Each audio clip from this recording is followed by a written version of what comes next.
You want to learn how to take over your AD carry and Tristana games just like a pro player, not like any pro player, like Viper, the best AD carry in the world, then look at this video because we're going to be analyzing step by step how does he do it. What's up guys, I'm The Grinder. I'm a full-time League of Legends player and coach. I'm working inside the WGL platform that you might already know from the Broken by Concept podcast with Coach Curtis, Shock, Nathan Mott, and also Charlie. Right now I'm working inside the Bot Lane Academy where we've got the best AD carry coaching platform in the world. So if you want to get your gameplay to the next level, just get in there, look in the link in the description, but also just look at my content because there's going to be plenty of stuff that are really going to allow you to just explode your rank on AD carry. So have a good one and enjoy the watch. What is up everyone? We are back for another gameplay analysis of a pro player, Tristana Gaming this time. Really going to be focusing on AD carry and helping you guys AD carry mains to explode the Nexus and explode your rank as fast as possible. This is why we are going to analyze Viper on Tristana. Viper's Tristana is absolutely insane, and I'm really gonna be explaining how to carry on Tristana by analyzing his gameplay. We're going to be extracting the key concepts that actually are going to give you a lot of success on AD carry and Tristana if by looking at this gameplay. Okay, so there's going to be a lot of practical tips, tricks, and concepts for you guys to understand like very specific situations, but also higher level concepts that are always going to allow you to thrive in the solo queue. So we're gonna kick it off with the level 1. Okay, we're gonna look at it, and I'm gonna be teaching you guys, explaining how to think about the matchups straight up. So as we can see, very messy level 1 straight up. Rakan is getting very aggressive, engage versus engage matchups, which means there's going to be a lot of volatility. Now what we see straight up here is we see straight up Viper being I'm gonna get my epic pen. We see straight up Viper being hyper aware and of his support's location, and really being paying close attention to it by staying very close to him so he can follow up, which is great. I see way too many low AD carries just sitting way too far back, like over there, and then they're not able to follow up on their ADC, on their support, sorry. So this is already really great, and I'm just gonna explain to you how this matchup should go.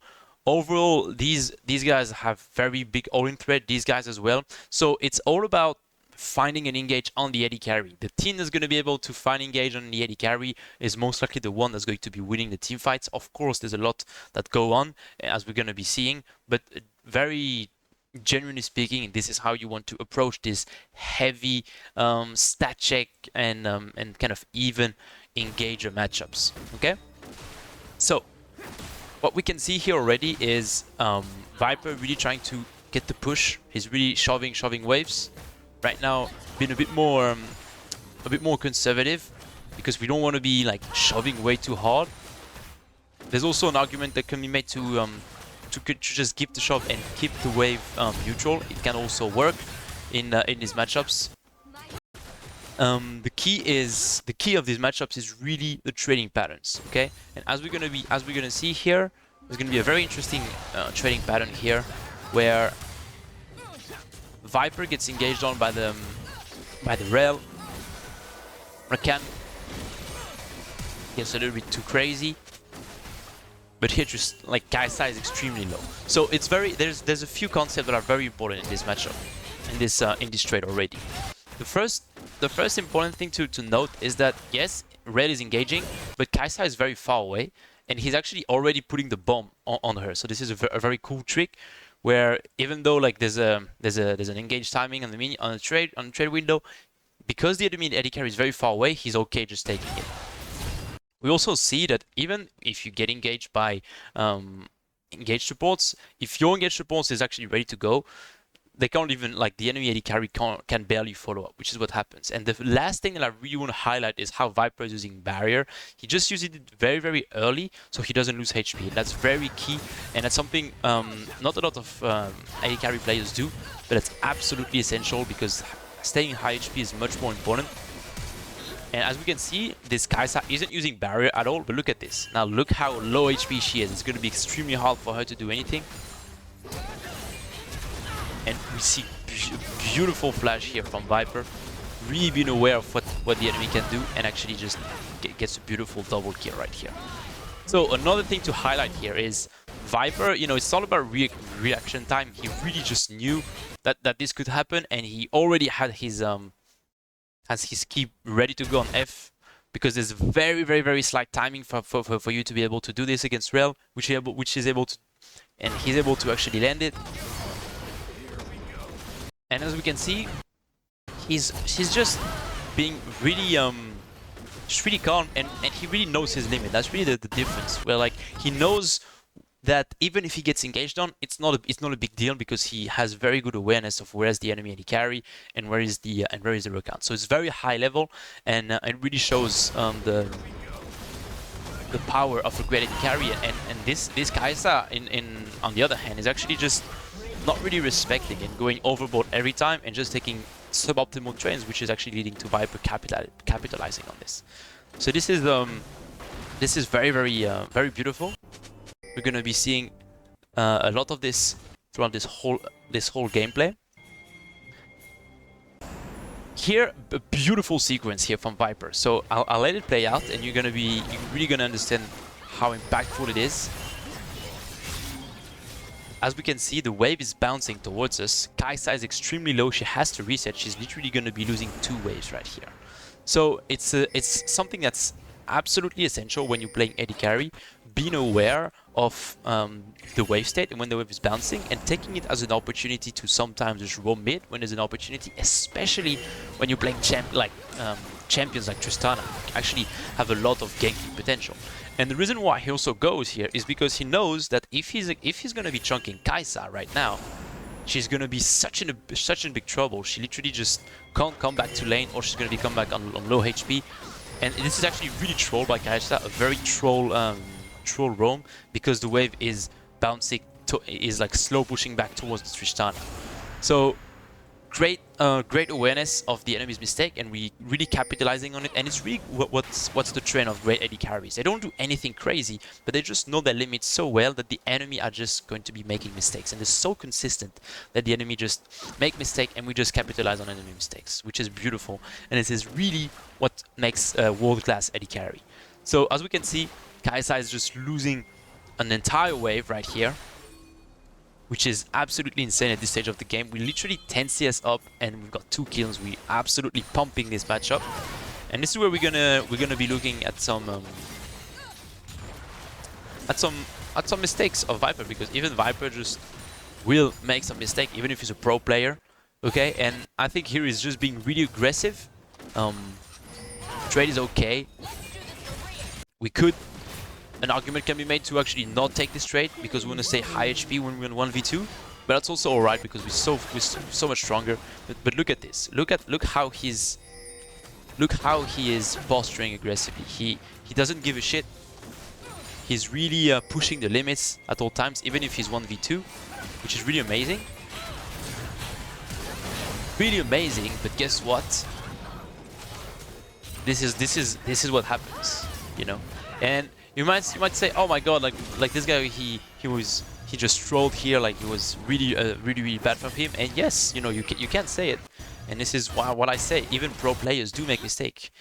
And the important thing to see is how he's just constantly limit testing and learning about his limits here. So here he just thought he could do something, and he could go for the trade.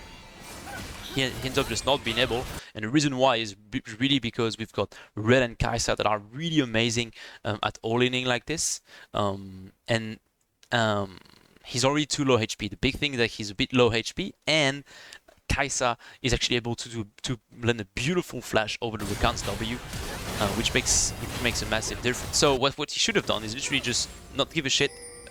Accept reality that he's too low HP, especially after using the W right here. If he's got W, it's better. So this is something that we're going to be seeing, and this is something on Tristana that's very important, is if you're going to be burning your W, you have to be waiting for it to come back. Otherwise, you're like a Jinx, but without chompers. So you're literally just a piece of shit.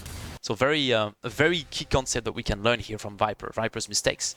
And it's very, very cool to actually look at pro players' mistakes because it also allows you to be more kind with yourself and yeah, just be realistic, right? If the best AD carry in the world is making that type of mistake, you're gonna make it, and this is really great for us to actually embrace the learning journey and learn much more efficiently with having much more fun. So beautiful pressure here from Viper. What we do here is that we identify that we are 2v1, so we're pressuring. We're aiming to go for the dive, as we can see, again, pushing the limits very, very deep, pressuring as much as possible. But once again, ends up being very, very close. And that's really going to be the trend. When you look at Viper, when you look at the best AD carries, they're constantly just assessing as many threats as possible and trying to get an advantage. And also the big thing is they're really trying to be denying waves. You know, like this is really what we've seen so far with Viper, is really trying to deny waves, whether it's by chunking Kaisa in mid lane or right here trying to dive for him. Even if he dies, he doesn't give a shit. You know, like, yes, an argument can be made, oh my god, like, it's bad, like, it's 1 for 2, he dies here. You know, Yone gets the kill, but look at this. Look how much Kaisa is losing. She lost 1 wave, 2 waves, she's literally lost 2 waves here. She's actually going to be losing 3 waves. She lost literally 3 waves out of this. So it's like, it's absolutely, it's insane. So it's really something to understand. It's if you can pressure the enemy and force them to miss CS, a lot of time just dying for it and trading 1 for 1 is just completely worth it. And that's absolutely something that we see with good AD carries that are able to push the limits a little bit. Right now the game is just so difficult for Kaisa, which is so far behind in XP. We just have full control, and we were also able to drag pressure over us. So it was an absolutely amazing play by Viper. That again makes the difference between an average AD carry and a world-class AD carry. So, what do you think this guy's trying to do right now? Well, he just wants to be pushing his lead again, landing as many auto attacks as he can, weaving in as much auto attacks, pressuring, using his XP advantage. Almost 2 levels up on the Kaisa here. I mean, literally straight one level straight up on Kaisa, which is really amazing. Getting some beautiful trade, as we can see here, and that's it. That's really what it looks like. Constantly pressuring once you've got the ability to do it after 8 minutes. Constantly shoving waves, pressuring the blades, allowing your jungler to make some beautiful plays, pressuring dives, forcing the enemies to roam over you while not dying and keep hitting the place. That's insanely high impact what we're seeing right here. Okay, and I would see a lot of AD carries right now trying to freeze the wave, something like this, or just slow build. No, it's not what we want to be achieving. After 9 minutes, we want to push the pace of the game, we want to push our lead, we want to play fast by shoving. And Viper just does a beautiful demonstration of this, which is really amazing. We're going to see a little bit of a skirmish right here, and this is where we're going to be extremely aware of the key threats and what we can do. Again, as we can see, Viper is so aware of his limits right here. Look at this again. He knows that even if he gets like hooked like this, he doesn't care, because he just knows he's not gonna get damaged by Yone, because Yone had used E. He knows that everyone had used their abilities, and he's actually using the enemy's spells to get in range, which is really amazing. And it again shows how sophisticated his threat assessment is in this game. And you're gonna see it throughout the whole game. He's always constantly been able to to just know his limits better than the opponent, which allow him to have a shit ton of impact, just like so. So we reset, which makes sense, and we come back to lane. We're gonna be doing the same thing, trying to pressure as much as we can,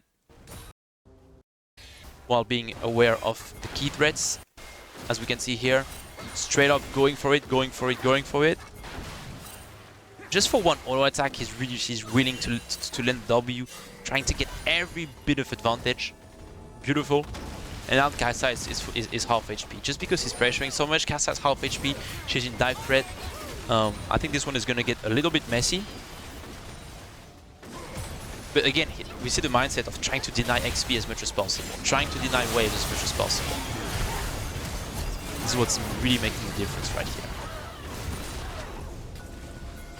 And look at this. We are diving her on repeat, denying waves, dragging mid lane pressure while staying alive. It's absolutely insane. The impact is insane.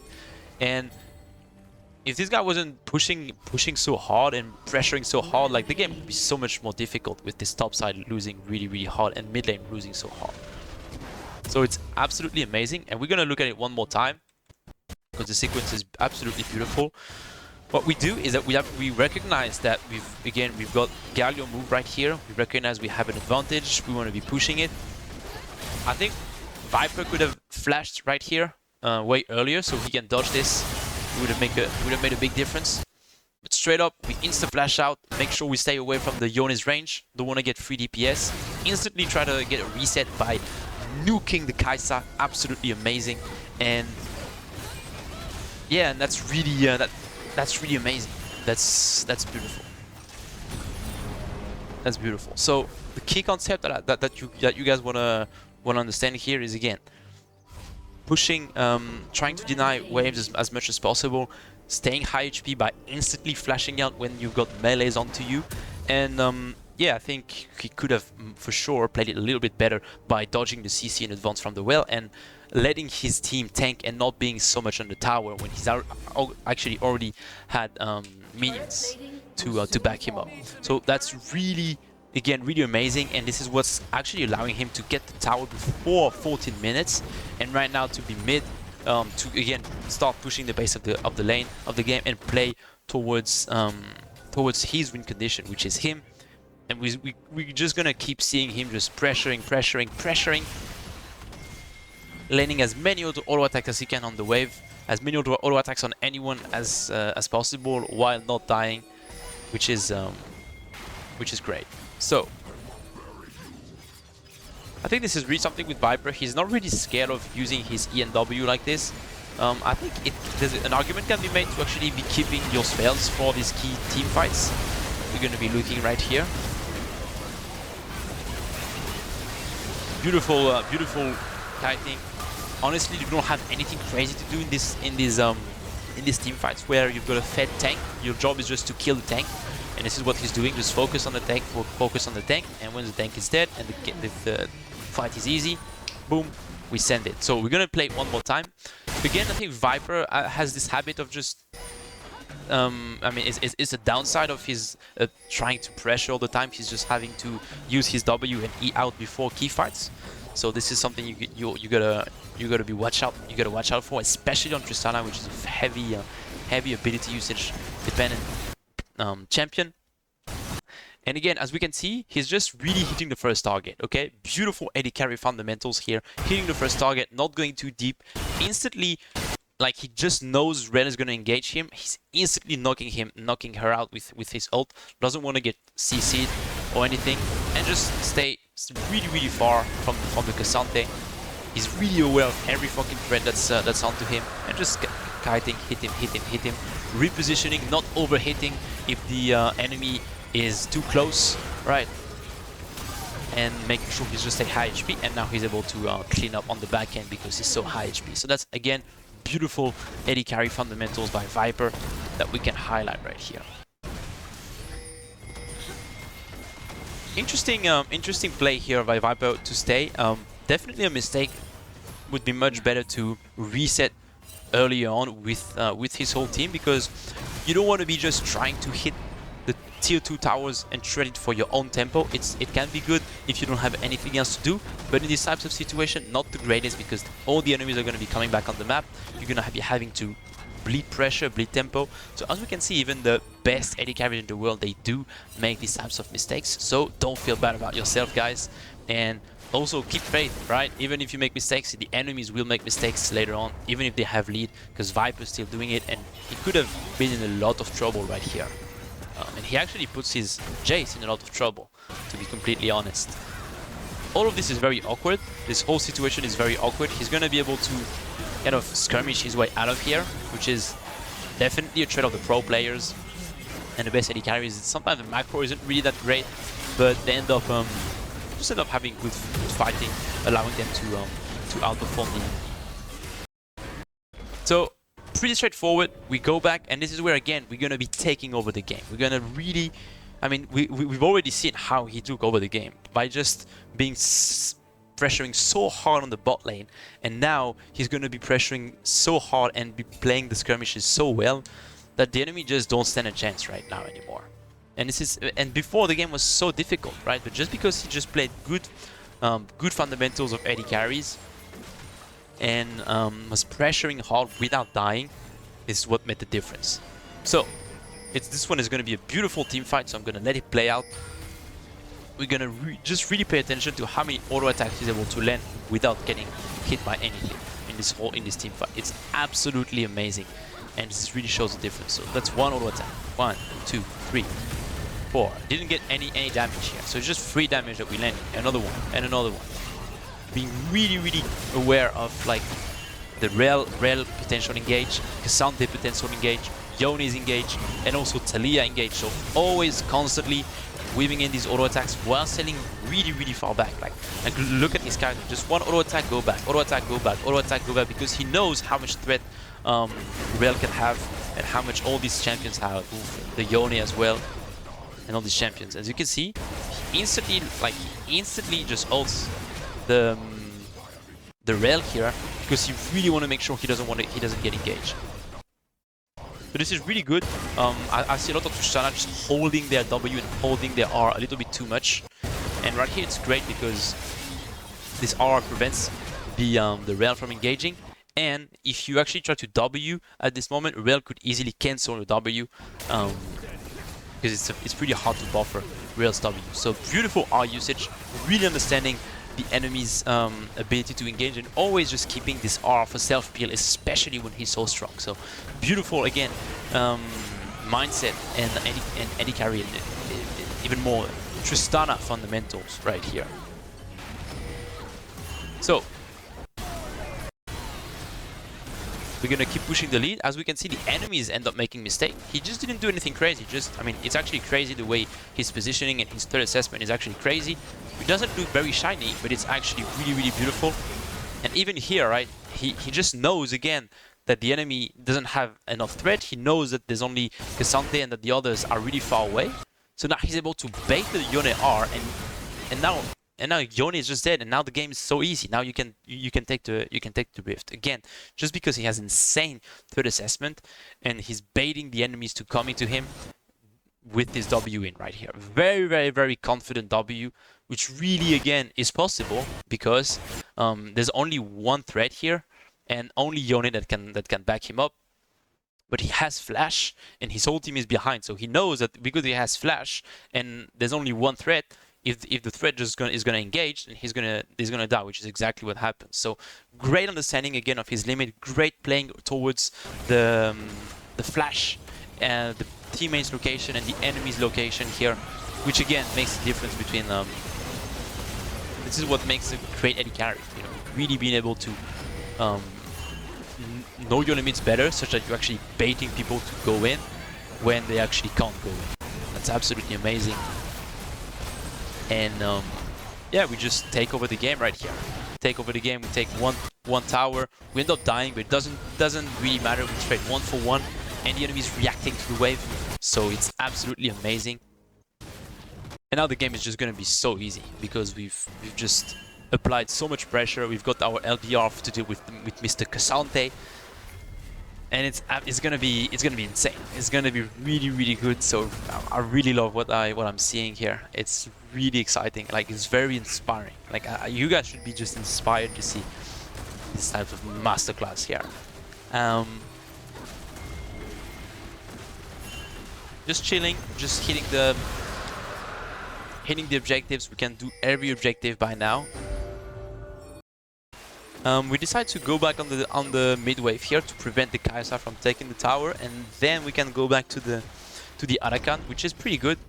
We don't want to allow them to trade anything. We gotta be careful on our way back towards the Arakan. And guess what? Now the enemies they can't do anything. It's just too strong. Good threat assessment, good W.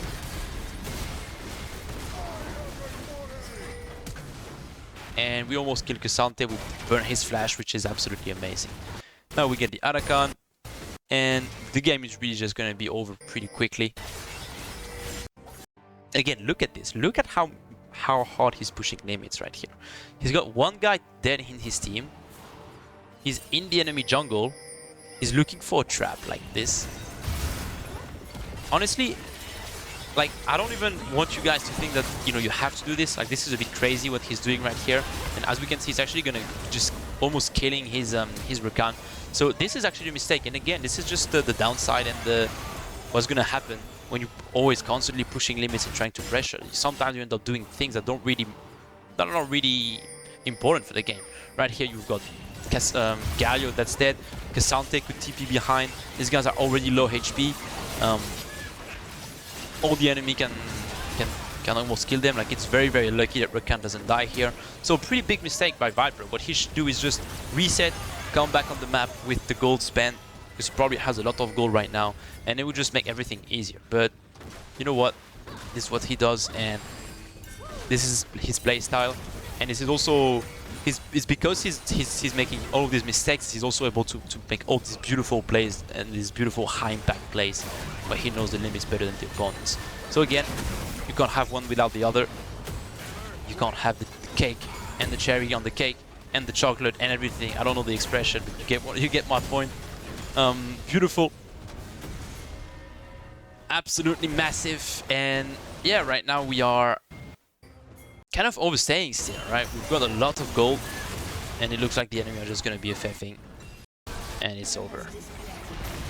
So what I really want you guys to remember this whole game is, and really get inspiration from, is Viper's threat assessment. Okay, he has very sophisticated threat assessment, and he knows who can kill and who can't kill you at especially in the big moments where in team fights where threat assessment is very difficult, and where this is where you can be generating mistakes. So this is how he was actually able to push his lead in the mid to late game. But early game, very decisive, very aware again of again how the enemy is able to deal his damage. A lot of the time we've seen the Rel and the Kai'Sa trying to engage onto him, but it was not really insane, and Kai'Sa was ended up just dying, and we just got a double kill. And as we saw, right, he's just limit testing a lot. That's another thing I want you guys to remember. If you want to get good on AD carry, you want to be limit testing with a lot of intention. And this is why, you know, he ended up dying in lane randomly. He ended up doing this type of crazy play right here that are not really great. And I think there was another one where it wasn't really the most effective. But that's just the nature of the role, and that's the price you want to pay if you want to really become insane at fighting with this champion. So really remember this. How you can improve upon this? Well, you can come to coaching inside a bot lane academy for sure. That would help you a lot, as it helped like hundreds of players. Right now we've got beautiful gameplay analysis. We've got beautiful just coaching. We can give you learning objectives. You can ask all the questions you want. You can speak with challenger, grandmaster players all day. Play 2v2s with them so you can learn some matchups. It's absolutely insane. So this is, of course, my biggest advice. But if you want to really trying to be playing like Viper, of course you gotta get the reps in. You gotta build this confidence, and this confidence comes from your ability to anticipate as many threats as possible in the game, and trying to deny as many gold and wave to other people. Like, really trying to walk the tightrope and trying to apply as much pressure as possible without dying. That's the key mindset that we are really seeing all the time. So remember this. And now very practically, you know, when you're playing Tristana, make sure that you are using your R in advance in team fights, right? So you don't get engaged. This is really what we've seen that allowed him to be so impactful. Be aware that you have your flash and your W and your R that will allow you to escape, which allow you to actually land a lot more damage than other AD carries that don't have as much escape and also don't have as many range, which is pretty insane. And yeah, and in lane, really just focusing on the Kai'Sa. Really, really amazing. So I'm gonna be making others gameplay analysis like this. Feel free to let me know if you've got any question on some key concept that you want to be understanding. I didn't really explain like all of his decision making. I really wanted to emphasize how he was playing and the difference between Viper and other players. But of course, there's going to be moments like here in this YouTube channel where I'm going to be making videos on AD carries fundamentals, how to play the mid game, how to play the laning phase, and it's going to be absolutely amazing for you guys to improve. So I hope it made sense, and I hope you learned a lot and got inspiration, because this was very inspirational for me. And I'll see you guys in another video. Bye bye.